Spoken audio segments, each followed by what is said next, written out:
జై శ్రీమన్నారాయణ. అస్మగురుభ్యో నమః. శ్రీమతే రామానుజాయ నమః. భగవద్ రామానుజుల యొక్క అష్టోత్తర శతనామావళిలో 81వ నామాన్ని మనం స్మరించుకుందాం. ఓం కృపామాత్ర ప్రసన్నార్యాయ నమః అని అంటున్నారు. తమ కృపతోటే ప్రసన్నతా దృష్టి కలిగిన వారికి నమస్కారము. చాలా దయగలిగిన వారు రామానుజులు. పండితులు ఎవరైనా సరే అందరి యందు సమాన భావనతో ఉండేవారట. వాళ్ళనే కాదు, ప్రతి ప్రాణిని కూడా ప్రేమ భావనతోటి అక్కున చేర్చుకునేవారట. ఎంతోమంది అభాగ్యులు, దీనులు, హీనులు వీళ్ళందరినీ కూడా వారి యొక్క దయతోటి అనుగ్రహించేవారట. వారి జాతిని కానీ వారి పట్ల స్త్రీ పురుష బాలురు అనే వివక్ష కానీ చూపించేవారు కాదట. వారి దయాదృష్టి పడితే చాలు అందరూ తరించేవారట. అటువంటి ఉదార చరితులైనటువంటి రామానుజుల వారికి ప్రణామములు. తర్వాత 82వ నామం. ఓం గోపికా మోక్షదాయ నమః. కొండయర్నంబి అనే గొల్లవనితికి మోక్షమిచ్చిన స్వామికి నమస్కారం. అనగా ఈ తిరుమల తిరుపతి ఉన్నది కదా, కింద తిరుపతి. ఈ తిరుపతి మహాపుణ్యక్షేత్రంలో రామానుజుల వారు చాలా కాలం కాలక్షేపాలు సాగిస్తూ ఉండేవారట. ఆ సమయంలో చాలామంది భాగవతోత్తములు, భగవద్భక్తులైనటువంటి వారు రామానుజుల వారి ఈ ఉపన్యాసాలు వినడానికి వస్తూ ఉండేవారు. ఇప్పుడు వచ్చిన వాళ్ళందరికీ కూడా భోజనాలు పెట్టేవారు. మరి భోజనానికి కావలసిన పాలు పెరుగు ఇవన్నీ కావాలి కదండి. ఈ పాలు పెరుగు కైంకర్యాన్ని అంటే ఆ సేవని కొండయార్నంబి అనేటటువంటి ఒక గోప వనిత చేస్తూ ఉండేది. ఇక సేవ కాలక్షేపాలంతా అయిపోయిన తర్వాత రామానుజులు శ్రీరంగానికి బయలుదేరే రోజున వారి శిష్యుల్ని పిలిచి మన తదియారాధనకి అంటే భోజనాలకి పాలు పెరుగు అవన్నీ ఇచ్చింది కదా ఆమెకు ఎంత ధనం ఇవ్వాలో చూసి అది ఇచ్చేయండి అని ఆజ్ఞాపన చేశారు. ఇప్పుడు ఈ అమ్మాయి, ఈ పాలు పెరుగు ఇచ్చిన అమ్మాయి ధనం తీసుకోవడానికి అంగీకరించాల. పైగా రామానుజుల వారి యొక్క మహిమని విన్నది, కళ్ళారా చూసింది. ఇప్పుడు ఆశ్చర్యపడిపోయింది. ఓ మహాత్ములారా, ఈ దాసురాలు రామానుజుల యొక్క చరణములే శరణము అని నమ్మి ఉన్నది. మీ గురుదేవులు నాకు ఆ 7 కొండల వాడిని ఒప్పించి పరమపదాన్ని ఇప్పించాల్సిందిగా ఏదైనా ఒక లేఖ రాసి ఇస్తే చాలు అని చెప్పుకుంది. ఎంత కోరిందండి. అలా కోరాలని ఎవరికైనా తెలుస్తుందా వెంటనే? అసలు అంత కోరిక. అమాయకులైనటువంటి గొల్లవనిత, అమాయకులు కదండి గొల్లవారంటే, అమాయకులుగా ఉండేవారట. అటువంటి అమాయకురాలైనటువంటి ఒక గొల్లవనితకి ఇంతటి ఆలోచన, ఎంత పెద్ద కోరిక కోరిందండి. ఆమె ఆచార్య భక్తికి రామానుజుల వారి హృదయం ద్రవించిపోయింది. ఇలా చెప్పేశారు. ఈ శిష్యులందరూ వచ్చేసి ఇదిగో ఈ మహిళ అన్నది. అప్పుడు వెంటనే శ్రీనివాసుడికి ఒక లేఖ మీద రాయించి ఇచ్చి పంపించారు. శ్రీనివాసుడికి ఒక లేఖ ఏమని రాస్తున్నారంటే, ఓ దయానిధి శ్రీనివాస, నా మీద దయచూపి ఈ గోపవనితికి నీ సాయుధ్యాన్ని అనుగ్రహించవలసింది అని రాసిచ్చారు. చక్కగా ఆమె ఆ ఉత్తరాన్ని తీసుకువెళ్ళి తిరుమలకి శ్రీవారి సన్నిధిలో చూపించింది. చూపిస్తే శ్రీనివాసుడట చెయ్యి చాపి ఆ లెటర్ని తీసుకున్నాడు. ఆయన ఆ లేఖని తీసుకున్నాడు. తీసుకుని వెంటనే ఆమెకు మోక్షాన్ని ఇచ్చేశారు. అది రామానుజుల వారి యొక్క వైభవం. అందుకే రామానుజదాసన్, రామానుజదాసి అని చెప్పుకోవాలి. ఏదో పేర్లు తగిలించుకోవడం కాదు, మనసులో ఉండాలి ఇది. ఏమన్నా అడియేన్ అడియేన్ అడియేన్ అంటాం. అడియేన్ అంటే ఏమిటి అర్థం? మీ పాదదాసిని అని అర్థం. అడియేనంటే అడియేన్ అనగానే సరిపోయిందా? గురువుగారి దగ్గర అడియేన్ అని పాదాల దగ్గర పడ్డాం. గురువుగారు ఏది చెబితే అది చేస్తున్నామా? అడియేన్కి అర్థం అదేనా? మరి అడియేన్ అనాలి, కానీ అది మనసారా అనాలి. అంతేగాని ఊరికే పైన అడియేన్ అడియేన్ అంటే ఉపయోగం లేదు. ఇక్కడ రామానుజుల వారి యందు భక్తి అంతుంది అమ్మాయికి, గొల్లవనితకి. ఆ భక్తి ఉండబట్టే స్వామి శ్రీనివాసుడు వెంటనే మోక్షాన్ని ఇచ్చేశాడు. అలా ఉండాలి భక్తి. అటువంటి గొప్ప ఆచార్యులైనటువంటి రామానుజులకి ప్రణామములు. తర్వాత 83వ నామం. ఓం సమీచీనార్య సచిష్యాయ నమః. ఉత్తమ నడవడి కలిగినటువంటి మంచి శిష్యులను కలిగినటువంటి స్వామికి నమస్కారం. ఆసేతు హిమాచలం. ఉత్తమోత్తములైనటువంటి పరమ భాగవతులైనటువంటి అనేక వేల మంది శిష్యులు ఉన్నారు. ఎందుకు వస్తుంది? అలా అనేక వేల మంది శిష్యుల్ని కలిగిన వారు రామానుజులు. వారు ప్రపన్నుల పాలిటి కామధేనువు. భక్తి సామ్రాజ్య సింహాసనాన్ని అధిష్ఠించినటువంటి యతిరాజులు నిరంతరం శ్రీమన్నారాయణుని యొక్క చరణ కమలాల్ని స్మరించేటటువంటి పెదవులు కలిగినటువంటి మహాభక్తులు. ఎప్పుడూ భగవన్నామాన్ని స్మరిస్తూనే ఉంటారు. చరాచర హితకాములు అంటే అందరికీ హితాన్ని చేకూర్చాలి అనేటటువంటి భావనతో ఉండేటటువంటి వారు. అదే కోరిక ఆయనకి, అందరికీ హితాన్ని కూర్చాలి. కాబట్టి సమస్తమైన యతులని, గృహస్థుల్ని అందరినీ కూడా శిష్యుల్నిగా చేసుకున్నారు. అటువంటి వాళ్ళందరూ కూడా ఎంత భక్తి కలిగిన వారంటే ఎప్పుడు ఎంబెరుమానా దివ్య తిరువడిహెళే శరణం అంటూ ఉండేవారు ఎప్పుడు. అంటే ఎంబెరుమానార్ అంటే రామానుజులు, ఎంబెరుమాన్ అంటే పెరుమాళ్ళు. ఇది గుర్తుపెట్టుకోవాలి, ఒక్క అక్షరమే ఉంది ఇక్కడ తేడా. ఎంబెరుమానార్లు వారి యొక్క దివ్యమైనటువంటి శ్రీచరణములే మాకు శరణ్యము అంటూ ఉండేవారు ఎప్పుడు. అలా కీర్తించబడినటువంటి వారు రామానుజులు. అంతేకాకుండా తిరుమలై నల్లాన్ అనేటటువంటి గొప్ప శిష్యుని చేత సత్కరింపబడినటువంటి వారు. అంతటి మహాప్రభావం కలిగినటువంటి ఆచార్యులు శ్రీమద్ రామానుజులు. వారికి ప్రణామములు. తర్వాత 84వ నామం.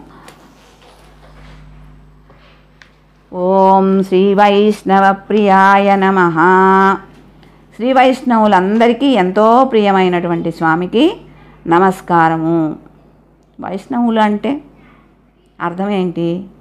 ఇందుగలడందులేడని విశ్వమంతా శ్రీ మహావిష్ణు స్వరూపమే అని నమ్మి ఎవ్వరికీ ఎటువంటి కీడు హాని తలపెట్టకుండా ఎప్పుడు అష్టాక్షరీ మంత్రాన్ని, ద్వయమంత్రాన్ని, చర్మశ్లోకాల్ని అనుసంధానం చేసుకుంటూ వాటి పరమార్థాన్ని స్మరించుకునేటటువంటి భాగవతులు వీళ్ళు వైష్ణవులు. అంటే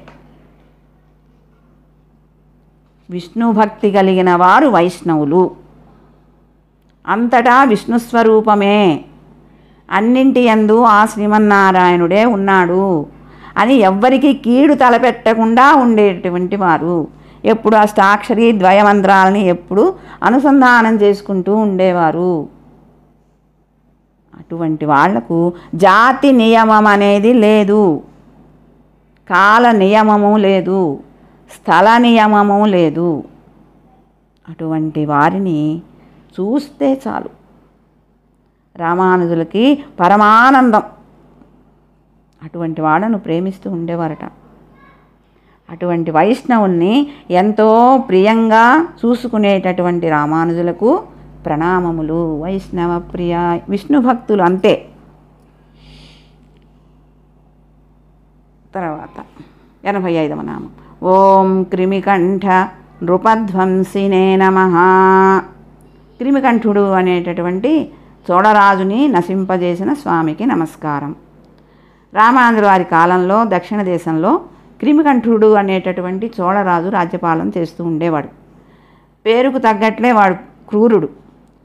అతని పరిపాలనలో శ్రీ వైష్ణవుల్ని చాలా భయంకరంగా హింసిస్తూ ఉండేవాడు. అతని మంత్రులు అందుకు దోహదం చేస్తూ ఉండేవారు. అలా భయంకరంగా హింసిస్తూ అతనికి అలా హింస పడుతుంటే వినోదం ఈ క్రిమికంఠుడికి, ఆ వినోదాన్ని పొందేవాడు. ఇంకా భగవంతుని యందు కానీ భాగవతుల యందు కానీ ఎన్నో అపచారాలు చేస్తూ ఉండేవాడు. అందుచేత ఆ పాపానికి ఫలితంగా ఇప్పుడు ఈ జన్మలోనే కంఠంలో పుండు పుట్టింది. ఆ పుండు ఆ క్రిములతోటి కుళ్ళిపోయింది. ఇప్పుడు క్యాన్సర్ అంటున్నాను చూడండి, అలాంటిదన్నమాట. ఇప్పుడు దీనికి మందులు వచ్చాయి, అప్పుడు ఏ మందులు లేవు కాబోలు. కుళ్ళిపోయి ఆ క్రిములతోటి బాగా చాలా బాధ. ఎంత బాధ అంటే ఆ బాధతోనే చచ్చిపోయాడు ఆయన. ఇప్పుడు తన వ్రణానికి కారణం ఎవరు, ఏమిటి అంటే రామానుజుల వారిని, వారి శిష్యుల్ని హింసించటమే అని తెలుసుకున్నాడు. పశ్చాత్తాపపడ్డాడు. చివరికి తన కుమారుణ్ణి రామానుజునికి దాసునిగా చేశాడు. ఈ విధంగా మహాపురుషుల యొక్క నింద చేస్తే ఘోరమైన కలికి దారి తీస్తుంది. అంటే ఇటువంటి అనర్థాలు జరుగుతాయి అన్నమాట. కాబట్టి పెద్దలైనటువంటి వారిని నిందించరాదు, మహాపురుషులైనటువంటి వాళ్ళను నిందించకూడదు. ఇది రామానుజుల వారి చరిత్ర ద్వారా మనకు అర్థమవుతుంది. అటువంటి మహాపురుషులైనటువంటి రామానుజుల వారికి నమస్కారములు. 86వ నామం. ఓం సర్వమంత్రమహోదధయే నమః. నదులన్నీ సముద్రంలో ఇమిడిపోయినట్లుగా సమస్త మంత్రాలన్నింటినీ కూడా తనలో ఇముడ్చుకొనినటువంటి స్వామికి నమస్కారము. భగవన్ మంత్రాలు అనేకములు. ఆ మంత్రాలన్నీ కూడా నారాయణ మంత్రంలోనే ఇమిడి ఉంటాయి. ఆ నారాయణ మంత్రం రామానుజుల వారిలో నిక్షిప్తమైంది. అటువంటి సకల మంత్రాలకి మూలమై శ్రీమన్నారాయణ అష్టాక్షరి మహామంత్రము అనేటటువంటి సముద్రమును కలిగిన వారు శ్రీరామానుజులు. అష్టాక్షరి మహామంత్రాన్ని వారి కడుపులో దాచుకున్నారట. ఇప్పుడు అష్టాక్షరి మహామంత్రాన్ని అది ఒకటే కదా అంటే అందులోనే అన్ని మంత్రాలు ఉన్నాయి. కాబట్టి ఆ అష్టాక్షరి మహామంత్రం సముద్రం లాంటిది. ఇప్పుడు మంత్రాలు ఉండేటటువంటి సముద్రం మామూలు నీళ్లు ఉండే సముద్రం కాదు. సముద్రాలకి నిధి, జలాలకు నిధి సముద్రం అయితే మంత్రాలకు నిధి అష్టాక్షరి మహామంత్రం. అటువంటి అష్టాక్షరి మంత్రాన్ని తన యొక్క మనస్సులో దాచిపెట్టుకున్నవారు కాబట్టి, ఆయనలో ఇమిడి ఉన్నది కాబట్టి, అటువంటి మహామంత్రం అష్టాక్షరి మహామంత్రం అనేటటువంటి సముద్రాన్ని కలిగిన వారు రామానుజులు. అటువంటి రామానుజులకి ప్రణామములు. తర్వాత 87వ నామం. ఓం అంగీకృత ఆంధ్రపూర్ణాఖ్యాయ నమః. ఆంధ్రపూర్ణులు అంటే వడుగనంబి గారు. వారిని వడుగనంబి గారిని దాసుడిగా దయతో అంగీకరించినటువంటి స్వామికి నమస్కారము అంటున్నారు. ఆంధ్రపూర్ణులు వీరు వడుగనంబి గారు. వీరు చాలా భక్తి కలిగినటువంటి వారు. వీరికి సద్గతిని ప్రసాదించినటువంటి వారు రామానుజులే. వారు గురువు అనేటటువంటి పదం శ్రీరామానుజులకు తప్ప ఇంకొకరికి తగదు అని హెచ్చరించినటువంటి వారు. అంత గొప్ప గురుభక్తి. గురువు అంటే రామానుజులే. రామానుజులే గురువు, ఇంకొకరు లేరు అని చెప్పినటువంటి వారు. అయితే వైకుంఠ పదవికి రామానుజుల యొక్క పాద సేవ తప్ప ఇంకొక ఉపాయము లేదు అని వక్కాణించినటువంటి వారు. గట్టిగా చెప్పారు ఆయన వడుగనంబి గారు. ఆంధ్రపూర్ణులు. వైకుంఠం పరమపదం రావాలి అంటే రామానుజుల వారి యొక్క శ్రీపాదాలను ఆశ్రయించి తీరవలసిందే. అటువంటి భాగవత శిఖామణి వడుగనంబి గారు. అటువంటి వారిని శిష్యులుగా అంగీకరించిన శ్రీరామానుజులకు ప్రణామములు. రామానుజ అష్టోత్తర శతనామ స్తోత్రాలని రచించింది ఈ ఆంధ్రపూర్ణులే వడుగునంబి గారు. ఇప్పుడు మనం చెప్పుకునేటటువంటి ఈ స్తోత్రాన్ని, ఈ నామావళిని, స్తోత్రంలో నుంచే నామాలు తీస్తారు కాబట్టి రామానుజ అష్టోత్తర శతనామ స్తోత్రము, శతనామావళి కదా. ఈ స్తోత్రాన్ని రచించిన వారు వడుగునంబి గారు. తర్వాత 88వ నామం ఓం సాలగ్రామ ప్రతిష్ఠితాయ నమః. సాలగ్రామం అనేటటువంటి ఊరిలో నీటిలో శ్రీపాదముంచిన స్వామికి నమస్కారము. ఇంకా సాలగ్రామం అనే గ్రామాన్ని కూడా నిర్మించినటువంటి స్వామికి ప్రణామములు. శ్రీరామానుజులు మిథిల ప్రాంతంలో, అంటే కర్ణాటక, ఆ కర్ణాటక ప్రాంతంలో సంచరించే సమయంలో ఆ ప్రాంత వాసులందరూ కూడా రామానుజుల యొక్క ప్రభావాన్ని గుర్తించలేకపోయారు. అప్పుడు రామానుజుల యొక్క శిష్యులు దాశరథి వారిని చూసి ఈ గ్రామ ప్రజలు ఎక్కడి నుంచి నీరు తీసుకొస్తున్నారు అని విచారించుకు రమ్మన్నారు. రామానుజుల వారు దాశరథి గారితో చెప్తే వారు వెళ్ళి వారు ఫలానా చోటు నుంచి తీసుకొచ్చుకుంటున్నారు అని ఆ చెరువు గురించి చెప్పారు.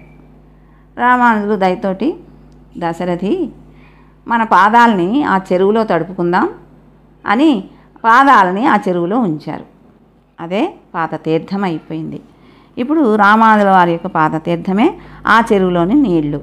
ఇప్పుడు అవన్నీ తాగుతున్నారు కాబట్టి వారికి అందరికీ జ్ఞానం కలిగింది. అందుకని ఆ గ్రామానికి రామానుజులు సాలగ్రామము అని పేరు పెట్టారు. ఇది రామానుజుల వారి యొక్క దయకి ఒక ఉదాహరణ. ఇంతటి శ్రీపాద మహిమ కలిగినటువంటి రామానుజులకి ప్రణామములు. సాలగ్రామ ప్రతిష్ఠితాయ నమః. ఓం భక్తగ్రామ పూర్ణేశాయ నమః. భక్తగ్రామ పూర్ణులు వారి పేరు ఇది, తొండనూరు నంబి. వీరికి దైవము వంటి వారైన శ్రీ స్వామికి నమస్సులు. భక్తగ్రామము అనేటటువంటి ఊరు, అందులో ఒక భక్తుడు ఉంటూ ఉండేవాడు. అతని పేరు కూడా భక్తగ్రామ పూర్ణుడు. అతడు ఎప్పుడు కూడా శ్రీమన్నారాయణుని యొక్క పాదాలనే ధ్యానిస్తూ రామానుజుల వారి యొక్క దర్శనం ఎప్పుడు కలుగుతుందో కదా అని శబరి గనక రామచంద్రుని గురించి ఎలా ఎదురు చూసిందో, ఎంత తహతహలాడిపోయిందో, అలా ఇక్కడ వీరు కూడా తహతహలాడిపోయారు. అలా తహతహలాడిపోయేటప్పటికీ ఎప్పుడు వస్తారా రామానుజులు అని ఎదురు చూస్తూ ఉన్నారు. ఇప్పుడు భక్తగ్రామ పూర్ణులు అనేటటువంటి వీరి యొక్క వైరాగ్యాన్ని రామానుజులు చాలా మెచ్చుకున్నారట. తక్షణం వారంతటి వారే ఆ భక్త గ్రామాన్ని వెతుక్కుంటూ వెళ్ళి ఆ భక్తుణ్ణి కటాక్షించారట. ఇక ఆ భక్తుడి ఆనందానికి హద్దులు లేవు.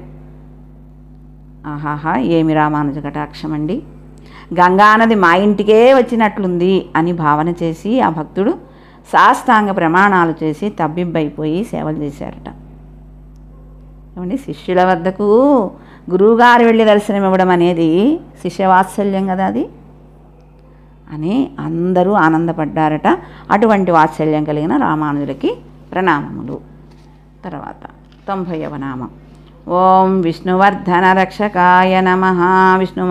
విష్ణువర్ధన మహారాజుని రక్షించిన స్వామికి నమస్కారం. ఇంతకుముందు చెప్పుకున్నాం, కర్ణాటక ప్రాంతంలో విఠలదేవుడు అనే రాజు పరిపాలిస్తున్నాడు. ఆ దేశంలో దుష్టగ్రహ పీడలు ఎక్కువగా ఉండేవట. అందుచేత ఏమవుతుంది, ప్రజలందరికీ కూడా రోగాలు, రుణాలు, చీకాకులు, అగచాట్లు ఇవన్నీ వస్తూ ఉంటాయి. ఇప్పుడు అయ్యో నా ప్రజలు ఎలాగున్నారే అని చెప్పి చాలా బాధపడుతుండేవారట విఠలదేవుడు.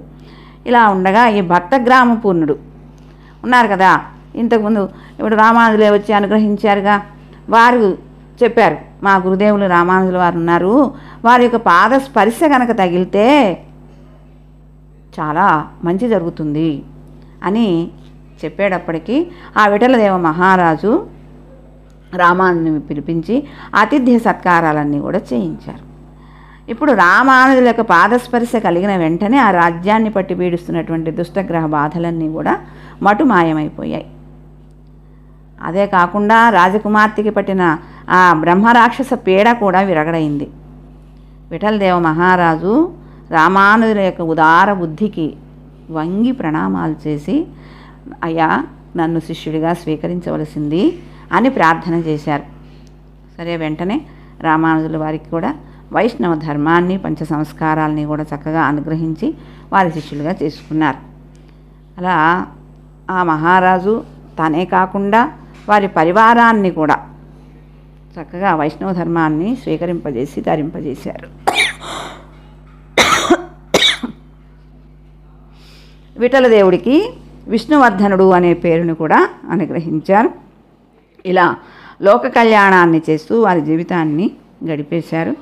అటువంటి శ్రీరామానుజులకు ప్రణామములు అంటూ ఈ 90వ నామం మనకి అనుగ్రహించారు. 91వ నామాన్ని రేపు మళ్ళీ చెప్పుకునే ప్రయత్నం చేద్దాం. జై శ్రీమన్నారాయణ.